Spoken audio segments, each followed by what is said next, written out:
Alors, l'objectif de cette vidéo, c'est de s'entraîner à écrire des algorithmes et également avoir un piège extrêmement classique.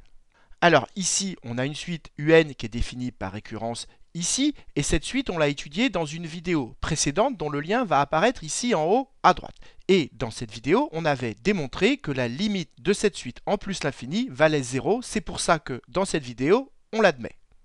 Et donc, comme cette suite UN, eh bien, elle tend vers 0, ça veut dire que cette suite UN, on peut la rendre aussi proche de 0 que l'on veut. Et donc, ça veut dire que si par exemple, on se donne la valeur 10 puissance moins 5 qui est très proche de 0, eh bien, on est sûr qu'à partir d'un certain rang, UN va passer en dessous de cette valeur. Et donc, l'objectif de cet exercice, c'est d'écrire justement un algorithme qui affiche la plus petite valeur de n pour laquelle un va être plus petit que 10 puissance moins 5. Et je répète, on est sûr que ça va se produire parce qu'on sait, on a démontré que un va tendre vers 0. Et donc, votre objectif, ça va être de compléter cet algorithme pour que cet algorithme trouve justement cette valeur de n pour laquelle un est plus petite que celle-ci. Et donc, il va falloir compléter ces trois lignes qu'on a ici. Alors, avant de vous laisser chercher, j'aimerais rappeler quelque chose d'extrêmement important sur les algorithmes. Quand vous avez écrit un algorithme, il est important de vérifier s'il n'y a pas d'erreur. Et pour cela, comment on fait? Eh bien, on le fait tourner à la main. Et comment on fait? Eh bien, on dresse un tableau avec autant de colonnes qu'il y a de variables. Donc, par exemple, ici, il y a deux variables n et u. Et donc, on fait un tableau où il y a deux colonnes, une colonne qui correspond à n et une colonne qui correspond à u. Et ensuite, qu'est-ce qu'on fait? Eh bien, on se met tout simplement à la place de la machine et on complète le tableau. Donc, en fait, on applique les instructions qui sont indiquées. Donc, par exemple, ici, on met 0 dans n et on met 1 dans u. Et ensuite, quand vous aurez écrit et complété l'algorithme, eh bien, vous continuez, vous faites tourner l'algorithme et vous complétez progressivement vos colonnes, pour voir si ce que vous obtenez, c'est ce qu'on doit réellement obtenir. Et s'il y a une erreur, vous verrez qu'il y aura un décalage entre ce que vous obtenez avec l'algorithme et ce qu'on devrait normalement obtenir. Donc, j'insiste, c'est extrêmement important de faire ce tableau et de faire tourner l'algorithme à la main pour voir s'il n'y a pas d'erreur dans votre algorithme. C'est ce qu'on va faire dans cette vidéo. Donc voilà, maintenant vous avez tous les éléments pour traiter cet exercice. Donc maintenant, appuyez sur pause, cherchez bien cet exercice et seulement après avoir bien cherché, seulement après, regardez la suite de la vidéo.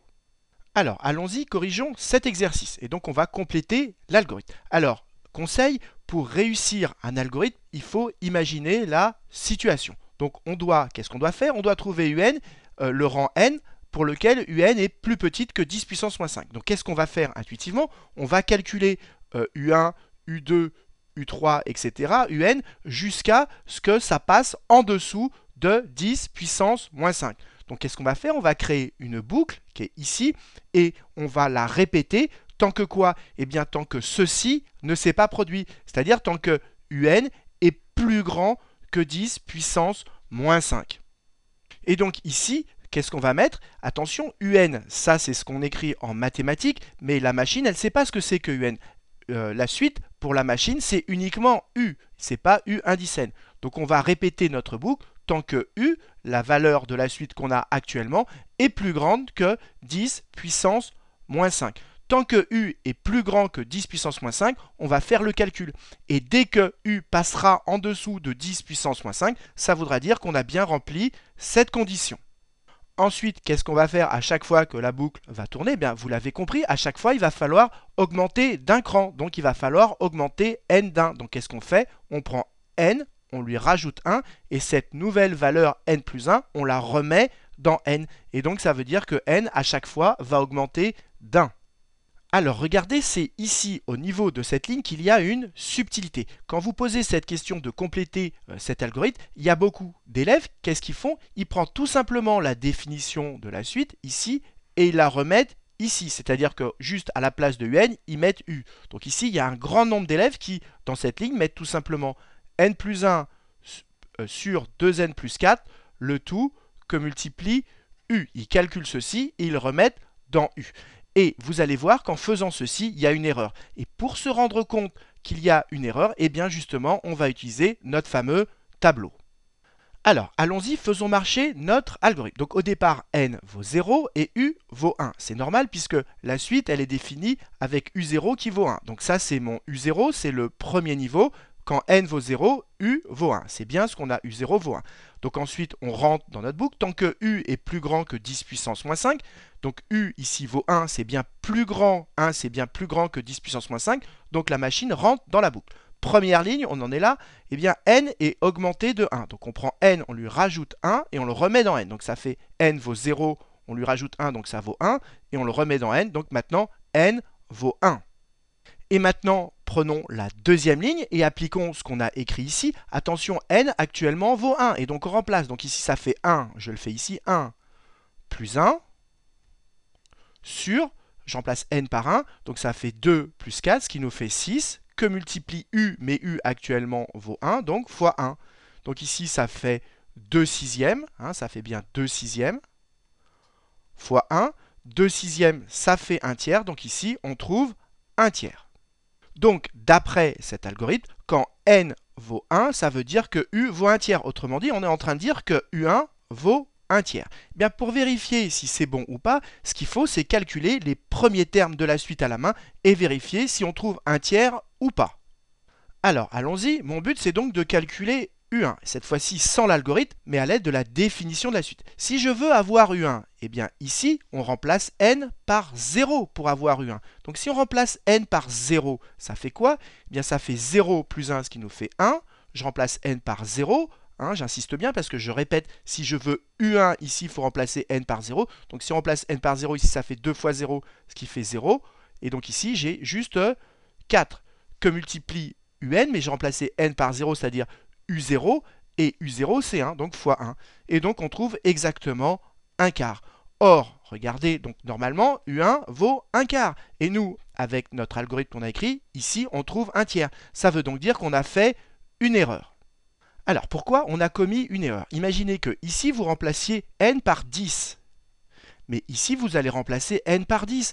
Or, dans notre algorithme, eh bien, on a augmenté n d'1. Et donc, ça veut dire qu'au départ, n et u, ils marchaient ensemble, ils étaient au même niveau, n valait 0, et donc le u correspond à u0, mais là, on a augmenté n d'1. Donc, ça veut dire qu'ici, on ne travaille pas avec le même n qui est là, et là, on a un n d'écart. Et donc, en fait, comme on l'a augmenté d'1, dans la formule, il faut lui enlever 1. Donc, qu'est-ce qu'il faut faire? Partout où vous avez n, comme ici, on a rajouté 1 à n, eh bien, dans cette formule, il faut, pour revenir avec le u de départ, eh bien, pour que ça coïncide le n et le u de départ, eh bien, il faut enlever 1 à n. Donc, il faut reprendre cette formule, et à chaque fois que vous avez n, il faut mettre n-1. Donc, ça va faire n-1 plus 1, le tout sur 2 facteur de n-1. À chaque fois que j'ai n, je remplace par n-1 plus 4, le tout fois un, c'est-à-dire fois u dans notre algo. Et donc si tout ceci, on l'arrange, n-1 plus 1, ça fait n, donc ça fait n sur 2n moins 2 plus 4, c'est-à-dire 2n moins 2 plus 4, c'est-à-dire 2n plus 2 fois u. Donc ici, la formule qu'il fallait mettre, c'est celle-ci et non pas celle-là. Voilà ce qu'il fallait mettre ici. Et maintenant, on va réessayer de faire marcher notre tableau pour voir si on ne s'est pas trompé. Donc, allons-y. Je vais travailler avec cette formule. Donc, je reprends mon algo au départ. Au départ, n vaut 0 et u vaut 1. Je rentre dans ma boucle. Et comme n est augmenté de 1 ici, donc du coup, n vaut plus 0, mais 1, c'est ce qui a provoqué l'erreur, eh bien moi, je vais enlever 1 à n. Et donc, du coup, je travaille avec cette formule. Et donc, regardez, ici, je remplace maintenant n par sa valeur, 1. Et en bas, j'ai quoi? Je remplace n par 1. Donc, ça fait 2 plus 2, ce qui nous fait 4. Le tout fois u, et u, c'est 1. Et ça nous fait à nouveau 1 quart. Et donc là, on ne s'est pas trompé. On retrouve la valeur de u1 qu'il fallait trouver. Et donc, si on complète correctement l'algorithme, voilà ce qu'il faut écrire. Alors, quelles sont les principales erreurs? Alors, premièrement, ici, parfois, on voit un au lieu de u, ça c'est faux. Deuxième erreur qu'on voit, c'est que parfois, on voit supérieur ou égal. Ça, c'est également faux. Nous, on veut que ce soit inférieur, on veut que u soit inférieur ou égal à 10 puissance moins 5. Donc, on continue à calculer tant que ceci ne s'est pas produit, c'est-à-dire tant qu'on a le contraire, c'est-à-dire tant que c'est strictement supérieur. Donc ici, c'est un strictement supérieur et non pas un supérieur ou égal. Voilà une deuxième erreur qu'on voit fréquemment.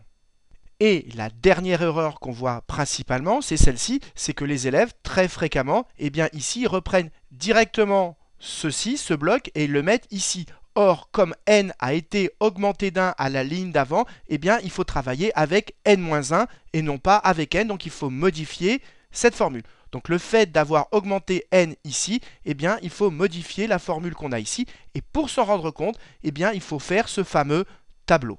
Donc j'insiste parce que c'est très important, quand vous avez écrit un algorithme, faites-le tourner à la main en faisant ce tableau, c'est-à-dire avec autant de colonnes qu'il y a de variables, et vous faites comme si vous étiez la machine, vous remplissez progressivement le tableau, et vous allez voir si votre algorithme est faux au bout du deuxième ou troisième rang. En général, quand il y a une erreur, elle apparaît très rapidement. Alors, pour être sûr que vous ayez bien compris, il y a des variantes à cet algorithme. Ici, on vous imposait la structure puisqu'on mettait cette ligne avec n avant u. Mais imaginez qu'on vous demande de compléter cet algorithme où cette fois-ci u est avant n. Bien, ce que je vous propose, c'est qu'est-ce que vous allez mettre ici. Donc, appuyez sur pause, cherchez ce que vous allez mettre et seulement après avoir bien cherché, regardez la suite de la vidéo. Alors en fait, je trouve que quand on programme, cette structure, elle est beaucoup plus logique que celle-là. Parce que comment on fait pour calculer, par exemple, quand on veut calculer U1, eh bien, on utilise U0, et ici, donc, on a 0, et ici, on a également 0 pour avoir, quand on veut U1, on remplace n par 0. Donc cette structure, elle est beaucoup plus logique, il me semble. On commence par calculer le nouveau U avec le U d'avant et le n d'avant, et ensuite, on augmente n. Et donc ici, regardez, pour compléter l'algorithme, en fait, c'est beaucoup plus logique. On reprend en fait exactement la même formule. Donc ici, je mets n plus 1 sur 2n plus 4 fois le terme d'avant, c'est-à-dire fois u. Et ici, après avoir calculé mon nouveau u, j'augmente n d'1. Et donc, en fait, ici, si on reprend exactement la formule, vous allez voir que ça marche. Mais pour bien vérifier qu'on ne s'est pas trompé, eh bien, on va faire à nouveau fonctionner notre tableau. Alors, allons-y. Au départ, n vaut 0, u vaut 1. On rentre dans notre boucle puisque u, il vaut 1. Donc, 1, c'est bien plus grand que 10 puissance moins 5. Donc, on rentre dans la boucle. Et attention, ici, le programme commence par calculer le nouveau u. Et on travaille avec quel n? Eh bien, on travaille justement avec n qui vaut 0. Et donc, en travaillant avec n qui vaut 0, ça va bien nous donner u1. Donc, on y va. On remplace n par 0. Je répète, n pour le moment vaut 0 puisqu'on commence par calculer u, on ne modifie que n après, donc pour le moment, j'insiste bien, n vaut 0. Donc ici, on a 0, 0 plus 1, ça fait donc 1, je le mets au brouillon. Ici, j'ai 0 pour n, donc ça fait donc 4, donc ça fait bien 1 quart, fois u, et u pour le moment vaut 1, donc ça fait 1 quart fois 1, ce qui nous fait 1 quart. Et maintenant, on passe à la deuxième ligne, et c'est seulement maintenant qu'on modifie notre n et qu'on lui rajoute 1. Et donc maintenant, on prend notre n qui vaut 0, on lui rajoute 1, ça fait 1, et on le remet dans n. Donc maintenant, n vaut 1. Et donc, on retrouve bien 1 quart pour u1. Donc, ce qu'il faut bien comprendre, c'est que selon que vous avez n et u l'un après l'autre, ça va changer l'algorithme. Donc, c'est assez subtil et c'est très important que vous compreniez bien cette subtilité. Donc, finalement, qu'est-ce que vous devez retenir de cette vidéo? Eh bien, premièrement, quand vous écrivez un algorithme, pensez à faire un tableau pour faire fonctionner votre algorithme à la main et voir s'il n'y a pas une erreur. Et faites bien attention, si vous avez n puis u, c'est pas du tout pareil que si vous avez u puis n. Ce que je vous conseille, si vous avez eu un peu de mal à comprendre cette subtilité, eh bien, c'est de réécrire, sans regarder la correction, ces deux algorithmes pour être sûr de bien les maîtriser et de les faire fonctionner chaque fois à la main avec ce tableau. Donc voilà, cette vidéo est maintenant terminée. J'espère qu'elle vous a permis de mieux comprendre les algorithmes, de bien comprendre cette subtilité qu'on retrouve très souvent avec les suites. Et comme d'habitude, si vous avez apprécié cette vidéo, n'hésitez pas à la partager et à la liker.